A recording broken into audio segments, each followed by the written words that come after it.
Bienvenue à l'Agenda. Mon nom est Stéphanie Léveillé-Denis.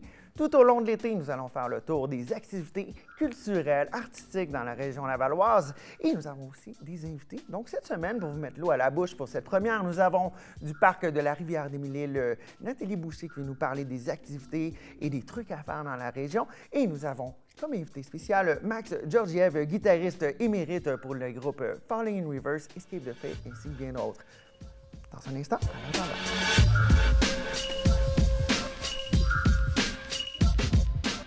Pour la première de la saison, on a une invitée particulière qui va nous parler du parc de la Rivière-des-Mille-Îles. Nathalie Boucher, ça va bien? Oui, très bien. Oui. Écoute, directrice des ventes, marketing, partenariat. Donc, ta mission aujourd'hui, c'est de venir nous présenter ce beau parc, ce bel endroit Oui, ça et fait cette plaisir. belle organisation aussi. Oui. Parce que, premièrement, on va aller avec le début. Le parc de la Rivière-des-Mille-Îles, vous êtes dans le secteur Sainte-Rose. Exactement. La sortie 16 de l'autoroute de l'Érancide, entre la 15 et la 117. Voilà. Et puis, vous êtes une organisation à but non lucratif. Exactement. Donc, vous avez commencé à quelle année environ? En 1985, il y avait 4 fondateurs. Ouais. Donc, c'était assez... dans le fond, c'était les prémices de... Dans le fond, dans ce temps-là, c'était l'environnement, c'était pas si discuté que maintenant, mais maintenant, Oui, on est aujourd'hui, on vraiment... n'a plus le choix, on est à 2 minutes C'est de ça. minuit presque. On est au goût du jour maintenant, on Tout en à parle fait. beaucoup. Puis on a un tout nouveau pavillon, le centre d'exploration qui vient juste d'ouvrir. Oui, Donc, ça, c'est vraiment un gros investissement que vous avez fait pour le... Oui. qui ouvre ses portes graduellement au moment où on se parle, au moment Oui. du tournage, mais... Bien là, il y a des là, c'est on est là, en là. activité. Là. Le truc est ouvert, Oui, mais on c'est avait ça, hâte. c'est mis en activité. Oui. Donc, qu'est-ce qu'on peut retrouver dans ce pavillon-là? En fait, dans le pavillon, c'est le parc, on a une grande mission, premièrement. Notre Oui, mission, premièrement, la c'est la mission. protection, la conservation et la mise en valeur de la Rivière-des-Mille-Îles et de ses affluents. D'accord. Donc, ça, c'est très important à le dire. Oui. Et dans le pavillon, dans le fond, c'est le centre de location qu'il y a là pour louer des embarcations, donc canots, kayaks simples et doubles. Et on a des planches à pagaie, on a des rabascas. On est le plus grand centre de location de rabascas au Québec. Fait Wow. qu'on en a 25, fait OK. qu'on peut accueillir des écoles. On peut aussi faire du pédalo puis de la chaloupe. En plus de ça, on a des activités de pêche, beaucoup. Donc ça, je reviendrai là-dessus pour vous Oui, donner oui, des on va détails. faire un petit tour, mais... Puis, on a un musée même maintenant. C'est une exposition permanente, donc ça D'accord. s'appelle Incroyable mais vrai, et ça porte sur l'histoire de la rivière et aussi sur les multiples écosystèmes de la rivière et des enjeux environnementaux. Parfait. Écoute, enjeux environnementaux, on le répète, c'est un message qui est super important. Puis justement, le parc de la Rivière-des-Mille-Îles a une vocation écologique depuis le départ. Oui, Donc, vous avez exactement. senti ça venir. Écoutez, on voit. Tu mentionnais tout à l'heure, hors caméra, vous avez 4 biologistes qui travaillent avec vous sur À temps place. plein, plus les stagiaires. Plus les exactement. stagiaires. Donc, Oui. on s'entend que c'est des scientifiques. Donc, vous faites aussi du monitoring un petit peu de ce qui se passe aux environs, parce que c'est quand même un grand lieu. Vous avez 26 acres. Oui, c'est exactement. Puis dans le fond, ils travaillent vraiment sur les 42 km de la rivière. Ils peuvent même aller faire des contrats à l'extérieur, mais principalement, on protège la rivière des Mille-Îles. Donc, ils font même les tests d'eau. On a vraiment... ils sauvent des tortues aussi, parce que dans le fond, Oui. il y a souvent des tortues... Parce qu'il y a des microsystèmes dans les écosystèmes qu'il faut protéger, qu'on n'avait peut-être pas vu venir à certaines époques, puis là, oh, on les constate. Bien, il y a là. aussi même des fois des tortues qui se font frapper par des véhicules. Et nous, on a même des vétérinaires de Saint-Hyacinthe qui viennent nous De aider l'hôpital de bénévolement. Saint-Hyacinthe? Oui, Wow, exactement. OK. Donc, on les soigne et on les remet toujours, on attend qu'ils soient bien rétablis et on les remet toujours au même endroit où on les a trouvés. Donc, ça les... Ça, c'est intéressant parce que souvent, on pense au parc de la rivière, on pense aux activités, on va penser, pique-nique en famille, aller faire une petite randonnée de pédalo, des trucs comme ça. Mais ça a aussi une vocation Oui. sur le plan environnemental C'est ça qui fait direct. notre grosse différence à C'est nous. ça. Parce que Puis- dans le fond, tout l'argent qu'on met, quand on vient faire une activité au parc, par la suite, c'est réinvesti dans la rivière. Fait que on s'amuse, puis en même temps, on aide l'environnement. Donc, ça a une vocation Ouais. éducative, une vocation proactive dans l'environnement. Exactement. Et puis, les affluents, quand on parle des affluents, évidemment, c'est les autres cours d'eau environnants qui Oui. viennent nourrir la rivière des Mille-Îles. Oui, dans le fond, c'est ça, notre territoire, là, c'est 9 municipalités, donc ça va de Terrebonne jusqu'à Deux-Montagnes, là, donc... il y a C'est tout le- énorme, quand même. Oui, oui, oui. Puis là, cette année, la rivière était très, très haute avec les... Oui. Est-ce que ça a les- occasionné des problèmes ou des trucs particuliers? Exemple, cette saison qui a été plutôt haute au printemps. Cette année, c'est parce qu'il y avait une interdiction de naviguer sur la rivière, donc ça a pris du temps avant qu'on puisse partir. C'était de la part du fédéral. Mais dans le fond, on ne prenait pas de chance, fait qu'on a ouvert vraiment plus tard. Mais là, dans le fond, tant mieux, là, on est Mais prêts. il n'y a pas eu de dégâts, il n'y a pas eu Pas eu de de dégâts dommages ou chez quoi nous, que ce pas soit. chez nous. Génial, parfait. Et puis, au jour le jour, d'avoir toute cette équipe-là qui, elle a une vocation pédagogique, d'avoir des groupes d'étudiants, des groupes de gens qui viennent apprendre, découvrir et tout. On a beaucoup d'écoles de Staincy particulièrement. Là. Oui, parce que là, c'est la fin des classes et puis c'est le temps, justement d'aller découvrir. Tu me disais que c'était la grosse saison qui débute pour vous, évidemment. Oui. Donc, et puis, au jour le jour, sur le terrain, c'est l'équipe qui réinvestit dans la rivière, comme tu le dis si bien. Oui. Ça consiste en quoi? Juste pour donner une idée aux gens à la maison de qu'est-ce qu'est le travail et ce réinvestissement au jour le jour. Bien, exemple, pour nommer les activités qu'on fait, là, dans le fond, on invite les gens à venir faire de la pêche, beaucoup. Ouais. Dans le fond, parce que je trouve que ça s'oublie quand même pas mal, hein, la pêche. C'est un art qui se perd, on dirait. Oui, parce qu'on est très urbain, mais nous, c'est beau, on est urbain, dans le fond, parce que c'est à Sainte-Rose, mais... On est quand même des insulaires. Oui, puis on est vraiment près... C'est rare, une place où on peut aller faire du kayak si près de la ville. Oui. Parce qu'on peut même venir en autobus, là. Tout à fait, tout à fait. Dans le fond, vrai. ça, les gens adorent ça. Et en autobus, je veux dire, pas avec les autobus scolaires, mais même... Avec l'autobus de la ville, tout simplement. tout ça, les transports en commun, Uber, toutes les façons sont bonnes pour se rendre. Exactement. Puis dans le fond, les fins de semaine, là, d'ailleurs, on en a une le 30 juin prochain. On a la pêche familiale guidée. Donc ça, on peut venir en famille et on a la pêche en herbe. Puis on a un programme, nous, on a une subvention. À chaque fois qu'un jeune entre 9 et 12 ans vient faire une activité de pêche chez nous, il repart de chez nous avec une canne à pêche. Oh. Il repart avec un petit guide Gulliver qui explique un peu comment pêcher et tout ça. Ouais, et avec bases. leur permis de pêche valide jusqu'à l'âge de 18 ans. Oh, wow, Fait que ça, c'est OK. vraiment, c'est pas assez connu, fait que je vous le dis, là. Ben parce non, que... mais c'est intéressant que les gens à la maison le savent Ouais. parce que c'était ma première question. C'était est-ce que ça prend un permis de pêche, ça prend un équipement? Là, tu me dis qu'un... Bien, en fait, si c'est pêche Si c'est un familiale adulte, guidée, ouais. pêche familiale guidée, ça prend, maintenant, la loi, c'est la manière que ça fonctionne, si je ne m'abuse, c'est qu'il faut avoir un permis de pêche pour la familiale seulement. Oui, Fait c'est que ça. un des adultes doit avoir un permis. Par contre, les enfants, ils vont partir avec, là, c'est vraiment entre 9 et 12 ans, mais dans le fond... C'est une super belle initiation. Un jour, les enfants, entre 9 et 12 ans, il faut venir nous voir, là, ça fait quelques années que ça existe. Puis, écoute, moi, je faisais ça quand j'étais petite, là, la pêche avec grand-papa, puis ça me rappelle juste d'en parler, ça fait comme, oh, wow! On fait même des dégustations sur place. Oui, parce que là, il y a plusieurs activités. Oui, il y a notamment la pêche, mais si je regarde autour, on va faire un petit tour d'horizon du pamphlet. Il y en a beaucoup. Il y a le centre d'exploration qu'on vient de parler. Oui, Euh, c'est là qu'on fait les locations, mais il y a aussi, c'est là qu'il y a le musée dont je vous parlais. Puis en plus, avec le musée, il y a aussi, si on veut faire un don à la rivière, on peut aller voir le laboratoire accompagné d'un biologiste. Il va nous faire une petite demi-heure de visite, puis on va voir toutes les espèces qui ont réussi à sauver. Il y a beaucoup de tortues. Toutes les sortes là, de Donc ça, tortues c'est terre. définitivement quelque chose, là, C'est tout nouveau. un genre de truc qu'on pourrait faire un jour de pluie. Le musée, c'est tout le temps une bonne idée. Oui, Puis, c'est ouvert à l'année. c'est ouvert l'année. De puis 9h à les 18h. tournées avec les biologistes, ça, c'est super intéressant. Oui. J'imagine qu'il y a des professeurs à l'antenne qui Oui, pourraient être intéressés exactement. à ça Venez pour nous voir. la saison prochaine. Et puis, pagayer dans les bayous, qu'est-ce que c'est que cette Bien, aventure? en fait, c'est que quand on part sur la rivière, on pense que, oh mon Dieu, on va être proche de l'autoroute ou je sais pas quoi. Ouais. Mais non, on part au bout de 10 minutes, on a l'impression d'être tout seul. Puis il y a vraiment, moi j'ai été en Floride, là, c'est des bayous, Ouais. mais c'est le même principe. Il y a des beaux nénuphars, puis on a l'impression d'être ailleurs. Wow. C'est vraiment très paisible. On voit, il y a des marais, des marécages, mais on voit vraiment beaucoup. C'est quasiment, je peux pas dire garanti parce que là, je veux pas. On peut pas posons garantir ce que la qu'ils le nature voient va pas, mais décider, moi, à chaque mais- fois que j'y vois, je vois des tortues, des Wow. hérons bleus. Puis c'est ça. C'est vraiment. En fait, l'autre fois, j'ai vu une statistique. On a plus d'espèces de faune, de flore qu'au Mont-Tremblant. Wow. Puis c'est à OK, côté. c'est pas rien. Oui, c'est pas rien. Là, il y a quelque chose qui est vraiment le fun. Partez en croisière dans les îles, découvrez la rivière à bord du Héron Bleu Oui. en ponton motorisé de 48 personnes d'une durée d'1h30. Oui, mais c'est ça, c'est ça, drôle c'est le parce fun, que je trouve ça. qu'il n'est pas connu encore, notre Héron Bleu. Pourtant, Ouais. ça fait longtemps que ça fonctionne. À partir de la Saint-Jean-Baptiste, le 24 juin, jusqu'à la fin du travail, on a un bateau, le ponton le Héron part, Bleu. c'est 3 fois par jour, 10h30, 13h30 et 16h30. Et c'est vraiment pas cher, c'est 18 le prix régulier. Et on part pendant 1h30 avec Wow. une guide interprète qui nous raconte l'histoire et les écosystèmes de la rivière. Fait que Wow. il y a ça, mais en plus, on peut le noliser. Donc, si on pourrait voudrait se faire un petit un party réception privé. privée. Oui, Exactement. ça, Puis c'est d'ailleurs, bien. le Festival Diapason à Laval le Nolise Ouais. aussi, et ils font des petites prestations. croisières Ouais. avec un chanteur. Il va y avoir Philemon Simon cette année. OK. Et puis là, il y a des randonnées de type Rabasca, Ça, les écoles font ça beaucoup. ça, il y en a beaucoup, les groupes aussi, j'imagine, dans la Oui, période des vacances. même les groupes corporatifs, corporatifs, pardon, parce que nous, maintenant, on a des salles à louer là, pour tout genre d'événements. Donc, c'est une Les grande événements salle. team building, souvent, Oui. ils font ça. Fait qu'on a une grande salle, nous, de 2100 pieds carrés maintenant.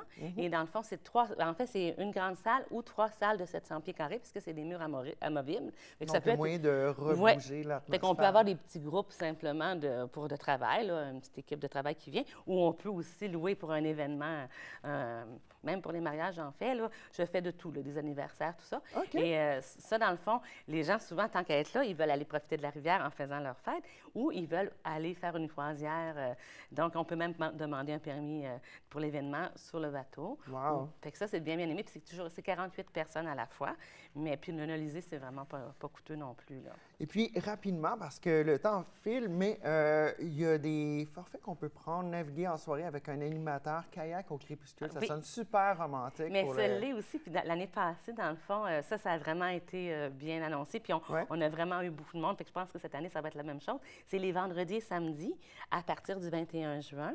Donc, c'est sûr que c'est à 18h30, mais c'est sûr que vers la fin de l'année, là, on suit avec les heures du crépuscule et ça dure 2h30. On part en kayak. Nous, on est fermé d'habitude. On ouvre de 9h à 18h. Ouais. Donc, à partir de 18h30, on n'est pas ouvert, mais là, on va avoir des guides les vendredis, samedis qui partent avec un petit groupe pour aller voir le coucher du soleil. Puis c'est là que la faune Commence à sortir. Fait que c'est ça qui est beau. Fait que les super beaux couchers de soleil, j'en ai vu souvent chez nous. Je sais pas, sont particuliers. Ils sont particuliers, évidemment. Et puis, on mentionne aux gens que pendant la période hivernale, vous êtes ouvert, Oui. le musée est ouvert à l'année. Oui. Et puis, pour les gens qui veulent en savoir plus, pour justement aller voir la grille d'activités, parce qu'on n'a pas mentionné, mais il y a du yoga, des activités pour la Il famille. y a le SOP des yoga pique-niques, sur le les SOP planches à yoga. pagaie. Oui. Donc, on invite les gens à visiter le site parcmillile.qc.ca. Exactement. Écoute, C'est un c'était nouveau site Internet. On était très nouveau fiers. site. Donc, beaucoup de nouveautés à aller voir au parc de la Rivière-des-Mille-Îles. Nathalie Boucher, un gros Ben, merci, Stéphanie, Et c'était puis, gentil. on revient dans un instant avec Max Georgiev, guitariste virtuose de Los Angeles.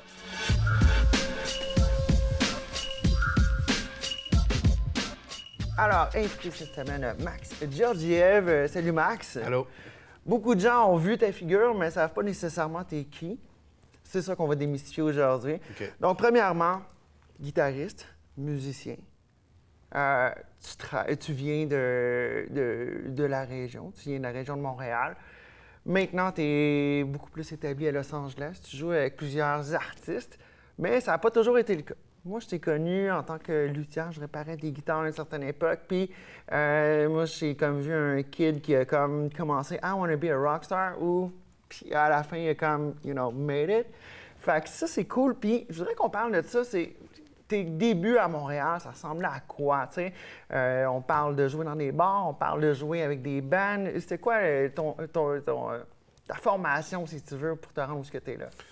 C'était plus de jouer avec des bands. J'ai commencé à jouer la guitare à mon 15e anniversaire. OK. Donc, pas mal tout de suite, je jouais avec des groupes, puis c'était plus, on on pratiquait dans le garage, puis à un moment donné, quelques années plus tard, ça devenait comme, tu sais, des groupes de heavy metal, puis Ouais.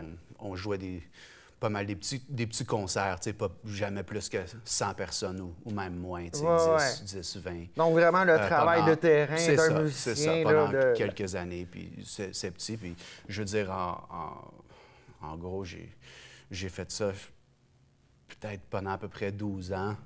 Quand même. Ouais, parce que je suis juste parti, je pense, quand j'avais 26 ou 27 ans. OK. Ou quand j'avais 26 ans, c'est là que j'ai commencé à partir en tournée, mais j'habitais quand même encore à Montréal. Donc, tu restais à Montréal, mais tu faisais des tournées un petit peu partout au Canada, aux États-Unis, avec plusieurs bands? Oui, bien, mon dernier groupe ici, ça s'appelait What Comes to Life. On a fait un album avec Kevin Jardine. Ouais. Puis on est parti jouer aux États-Unis pendant 5 semaines. C'était avec un nouveau groupe de deux des gars de Breaking Benjamin. Oui, Quand Benjamin les avait renvoyés, les deux gars, Aaron Fink, le bassiste Marc, ils ont fait un nouveau groupe. Mon groupe de Montréal, on est allé jouer avec eux autres 5 semaines aux États-Unis. Donc ça, c'était ma première expérience en Comment tournée. tu te sentais, là? C'était-tu, hey, I made it? Ou tu non, t'es non, senti, c'est comme, yo, ça commence à fonctionner? C'était pas une petite tournée, comme on avait aucune expérience, on savait pas comment ça marchait. Ouais. Donc l'expérience elle-même, c'était très difficile pour nous. On n'était pas logés ou rien comme ça. Les concerts n'étaient pas en notre faveur. Mais ça m'a donné un goût de ça. Et par chance, quelques mois plus tard, après cette tournée-là, j'ai eu une offre de dernière minute à des amis à moi de Toronto. C'était, je pense, un lundi. Ils m'ont contacté en novembre, me disant que si je voulais faire une tournée européenne, que le jeudi de cette semaine-là, il allait m'amener en avion en Allemagne pour commencer une tournée européenne de 3 semaines. Mais là, tu connais pas leur matériel? Non, je connaissais rien. Chansons, Je connaissais aucun des chansons, aucun des membres, rien. Donc ça, c'était très difficile, mais je l'ai fait. Et donc, évidemment, j'ai juste fait une tonne de pratiques. J'avais à peu près 3 jours et j'étais malade aussi parce que j'avais pogné la bronchite parce que c'était l'hiver. Quand tout tu parles ça. de bad timing, C'est le plus fatigué et épuisé que j'ai jamais été dans ma vie. Mais ça, c'était une très bonne tournée avec les autobus comme Double Decker, 2 étages. Wow. Et ça, c'était comme 13, 15 pays en Europe. Ça, c'était ma 2e tournée. Wow. Et donc, je pense que quand j'étais sur l'autobus, je pense comme le 2e ou 3e concert de cette tournée-là, c'était une ville au République de Tchèque qui s'appelle Brno. Et j'étais dans la salle arrière de l'autobus, sur le 2e étage, et j'étais en train de pratiquer. C'est un beau autobus de comme, un demi-million ou je sais pas quoi. Et je pratiquais là-dedans, je regardais dans les rues de la République tchèque. Et c'était un dimanche soir. Wow. Et j'ai eu comme un moment dans ma vie où est-ce que je m'ai rendu compte que lundi de la semaine, de la même semaine, je connaissais pas aucun des 5 personnes sur la tournée que je partageais un autobus avec. Je connaissais aucun des chansons, tout ça. Et que par magie, la même semaine, j'étais à l'autre bout du monde, dans un super bel autobus avec la même... C'est incroyable, ça. Pour ma 2e tournée. Et j'ai eu comme un moment qui a vraiment changé ma vie et mon identité, où est-ce que je m'ai rendu compte qu'avec comme 12 ans, 10, 11, 12 ans de petits résultats au Canada, je m'avais rendu compte que dans juste 3 jours, j'avais changé ma vie.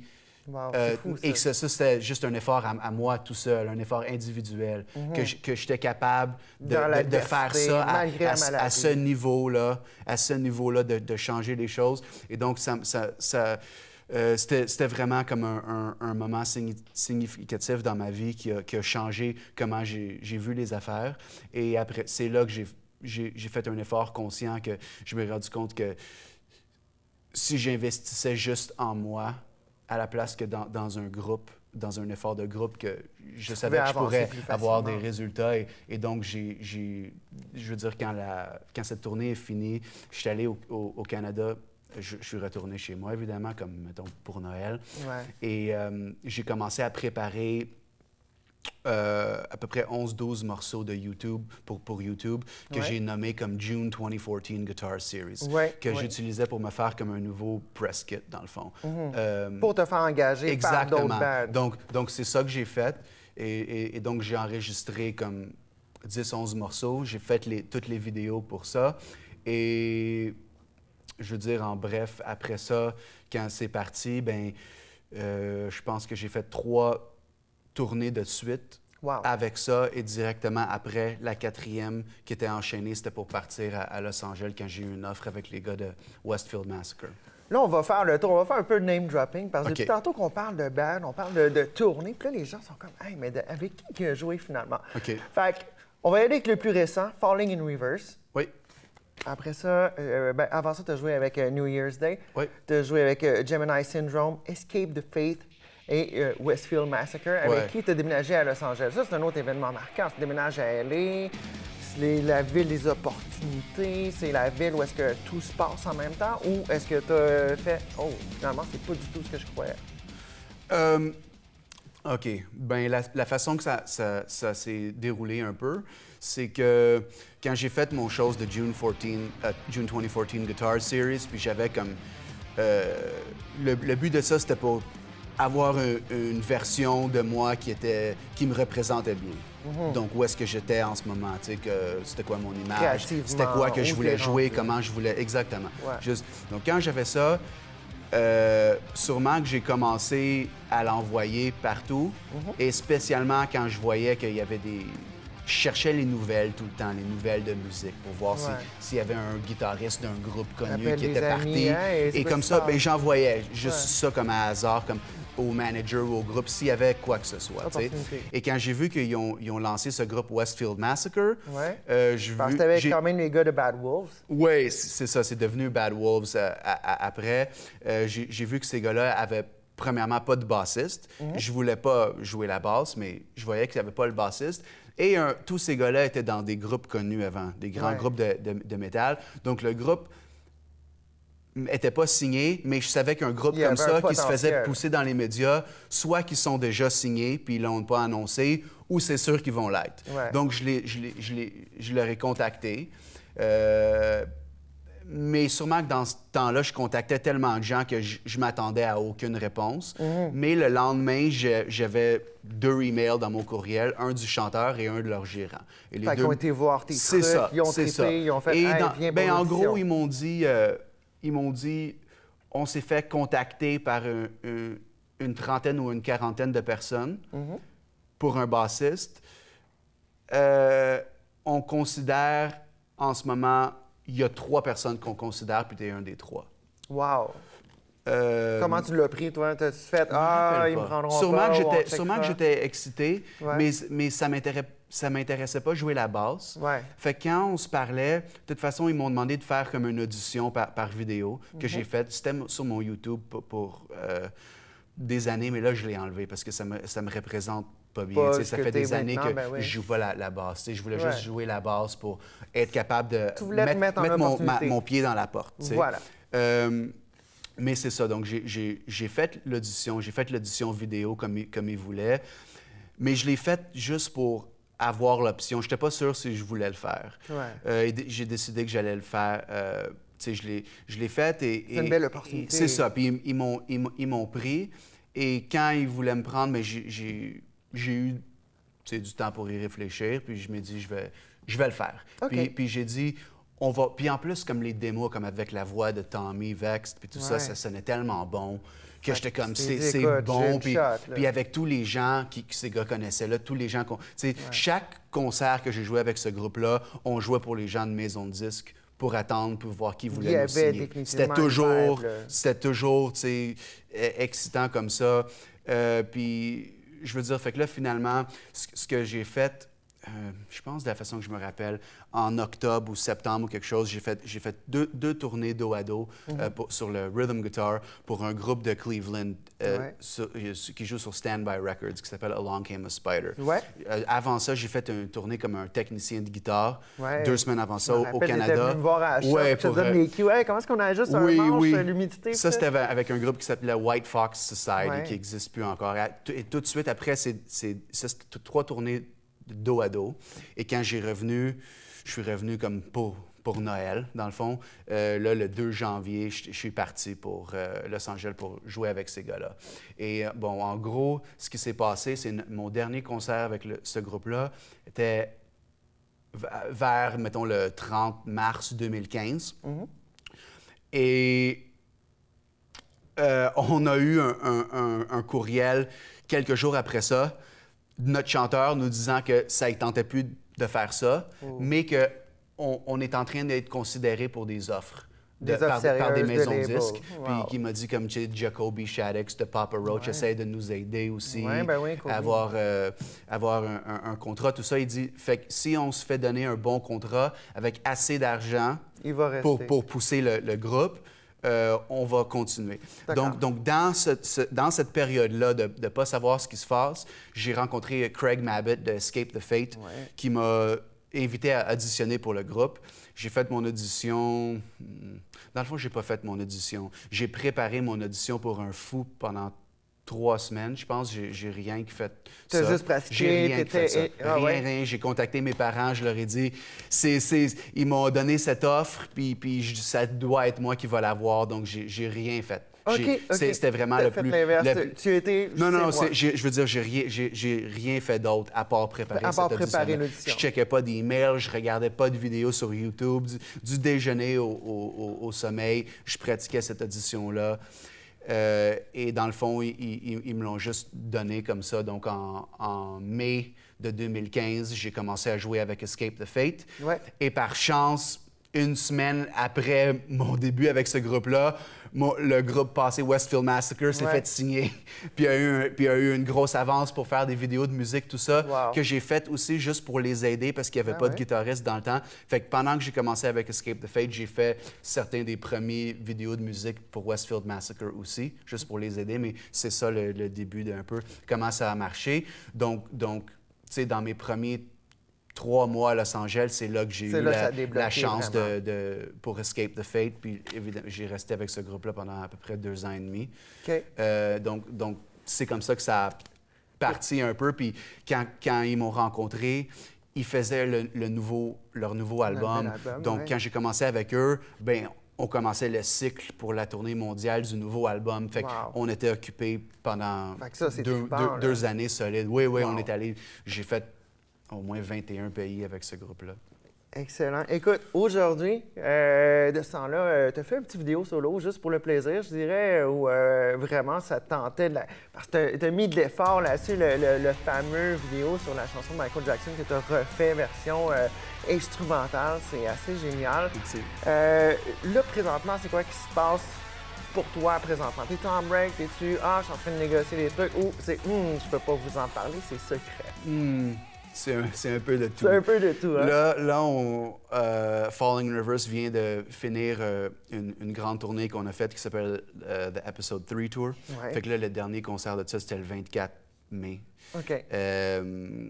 Donc là techniquement, je suis en pause avant, c'est ça. Je suis arrivé ici hier soir parce que pour célébrer ma fête, mon anniversaire avec mes amis et ma famille. Voilà. Donc ça, c'était mon beau cadeau de fête à moi et un beau cadeau pour après la tournée, pour juste se changer de style de vie un peu. Donc j'essaie de m'amuser un peu avant que les choses repartent.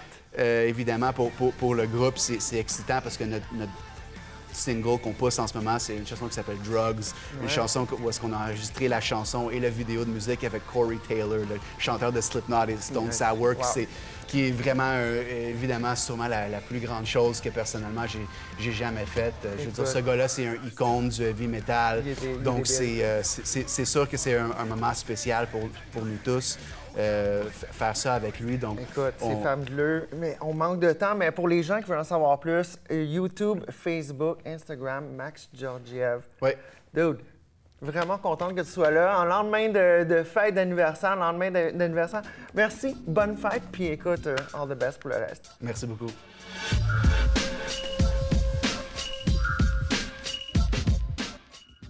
C'est ce qui conclut la première de l'agenda. Mon nom est Stéphanie Léveillé-Denis. Revenez-nous la semaine prochaine. Mais en attendant, restez à l'écoute de Ma TV Laval 609, car les dimanches matins, 3 500 $ à gagner de votre salon avec le bingo, ainsi qu'une rotulante Harley-Davidson à gagner d'ici la fin de l'été. Toute information juste ici sur le Facebook de TV Laval. Bonne semaine!